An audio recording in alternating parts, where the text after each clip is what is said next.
जय श्री लक्ष्मी नारायण। भक्तराज ध्रुव के वंशज और राजा पृथु के पोते बहिर्षत एक के बाद एक यज्ञ करते जा रहे थे, लेकिन संसार से मोह नहीं छूट रहा था। तब नारद जी ने उनकी आंखें खोलने के लिए पुरंजन की कथा सुनाई। एक राजा थे पुरंजन। पुरंजन के मित्र थे अविज्ञात। अविज्ञात का यह नाम इसलिए पड़ा क्योंकि कोई ना तो उनका परिचय जानता था, न ही उनकी बातें समझ पाता था। पुरंजन और अविज्ञात हमेशा साथ रहते थे। पुरंजन का मन अपने राजमहल से उचट गया था। वो अपने रहने के लिए कोई बेहतर स्थान की खोज करने निकले। अविज्ञात ने उन्हें रोकने का प्रयास किया। पुरंजन नए स्थान की खोज के लिए भटकते रहे और हिमालय की तराई में पहुंच गए। हिमालय के पास उन्हें एक बहुत सुंदर नगर दिखा। सुगंधित फूलों से भरे सुंदर बाग बगीचों वाले नगर के 9 द्वार थे। पुरंजन उस नगर की सुंदरता को निहारता रहा। नगर वीरान नजर आता था। तभी पुरंजन को एक अद्वितीय सुंदरी दिखाई पड़ी। 5 फनों वाला नाग उसकी रक्षा कर रहा था। सुंदरी के साथ 10 मुख्य सेवक भी थे। पुरंजन उस सुंदरी को निहारता रहा। युवती ने भी पुरंजन को देखा और मोहित हो गई। पुरंजन ने कहा, आप कौन हैं देवी? ब्रह्मांड में आप जैसी सुंदरी मैंने कभी नहीं देखा। आप परिचय दें। सुंदरी ने कहा, मुझे अपने माता पिता या गोत्र का कोई ज्ञान नहीं है। मैं बस इतना जानती हूँ कि मैं इस नगर की स्वामिनी हूँ और ये मेरे सेवक। मैं अपने लिए योग्य वर तलाश रही हूँ। युवती ने कहा, मैं आपके मन की बात जानती हूँ। आप मेरे साथ विवाह करके इस नगर में निवास करें। संसार के सभी सुखों को भोगते हुए विलासपूर्ण जीवन बिताएं। पुरंजन को तो मन की मुराद मिल गई। दोनों ने विवाह कर लिया। सुंदरी के प्रेम में डूबे हुए पुरंजन ऐश्वर्य के साथ गृहस्थ जीवन जीने लगे। पुरंजन कई संतानों के पिता बने। उनकी पत्नी और सभी संतानें उनसे बहुत प्रेम करते थे। पुरंजन भी पत्नी की हर बात मानते। वह दिन कहे तो दिन, रात कहे तो रात। एक बार पुरंजन 5 हवा सी गति से चलने वाले घोड़ों से बने रथ पर सवार होकर शिकार के लिए गया। शिकार में खोया। वह कई दिनों तक वन में भटकता रहा और अनगिनत जीव मार डाले। कई दिनों तक उसने कुछ खाया पिया भी नहीं, बस शिकार करता रहा। इस दौरान उसे ना तो अपनी रानी की याद आई, न सुंदर नगर की। जब भूख महसूस हुई तो नगर लौटा। राजा लौटा तो उसकी रानी रूठी बैठी थी। उसने रानी को किसी तरह मना लिया और उसके साथ अनंत काल तक रास में डूबा रहा। उसने अनेक और संतानें उत्पन्न की। इसके बाद वह पहले पुत्र पुत्रियों, फिर पौत्रों और पौत्रियों, उसके बाद उनकी संतानों के विवाह आदि काम में ही फंसा रहा और समय का पता ही ना चला। गंधर्वराज चंडवेग की उसके नगर पर नज़र थी। उसने सेना लेकर आक्रमण किया और नगर को लूटने लगा। इधर काल की पुत्री जरा अपने लिए एक पुरुष की तलाश में घूम रही थी। जरा कुरूप थी। उससे कोई विवाह नहीं करना चाहता था। राजा पुरु ने अपने पिता ययाति को यौवन देने के लिए उसका एक बार वरण किया था। जब पुरु ने जरा को त्याग दिया तब वह नारद पर मोहित हुई। जरा ने नारद से प्रेम दान मांगा, लेकिन नारद ने अपने ब्रह्मचर्य व्रत का हवाला देकर उसकी मांग को ठुकरा दिया। उसने नारद को शाप दिया, तुम कहीं टिक नहीं सकोगे।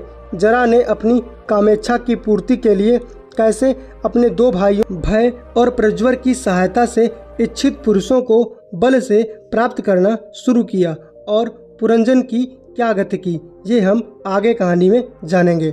उधर काल की पुत्री जरा ने नारद से प्रेम दान मांगा, लेकिन नारद ने ब्रह्मचारी होने के कारण जरा का अनुरोध ठुकरा दिया। जरा ने नारद को शाप दिया, आप एक स्थान पर टिक नहीं पाएंगे। नारद से ठुकराए जाने पर जरा यवन राज भय के पास पहुंची। भय ने जरा से कहा, तुम्हारे भयानक रूप के कारण कोई स्वेच्छा से स्वीकारेगा नहीं, इसलिए तुम्हें जो पुरुष भाए उसे बल से प्राप्त करो। भय ने उसे बहन बना लिया। उसने जरा को वादा किया कि इस ब्रह्मांड में वह जिन पुरुषों को बलपूर्वक प्राप्त करना चाहेंगी, वह अपने भाई प्रज्वर के साथ जरा की सहायता करेगा। जरा को पुरंजन पसंद आ गया। उसने पुरंजन को आलिंगन में भरा। उसके प्रभाव से पुरंजन का बल नष्ट हो गया। वह अपनी प्रजा और पुत्रों के लिए शोक करने लगा। यवन सेना पुरंजन को पकड़कर ले चली। वह उन स्थानों से गुजरा जहां उसने जीवों की बेवजह हत्या की थी। वे सभी उस पर आक्रमण करके कष्ट पहुंचाते रहे। मृत्यु के समय पुरंजन को सिर्फ अपनी पत्नी का ध्यान रहा था, इसलिए उसका अगला जन्म एक स्त्री के रूप में हुआ। इस जन्म में वह विदर्भ राज की अपूर्व सुंदरी पुत्री बना। बड़े होने पर उसका विवाह मलयध्वज जैसे सदाचारी और धार्मिक राजा से हुआ। वृद्ध होने पर राजा ने अपने पुत्रों के बीच राज्य को बांटा और अपनी पत्नी संग संन्यास लेकर वन चले गए। जब मलयध्वज की मृत्यु हुई तो उसकी रानी भी उसके साथ सती होने चली। तभी अविज्ञात वहां आ गए।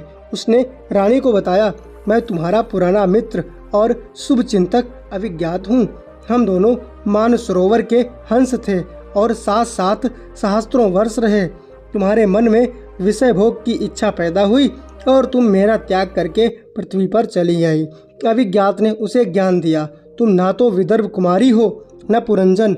माया में पड़कर तुमने 9 द्वारों वाले नगर को अपना घर बनाया और स्वयं को भूल गई। उसके 10 सेवकों को तुमने दास समझा।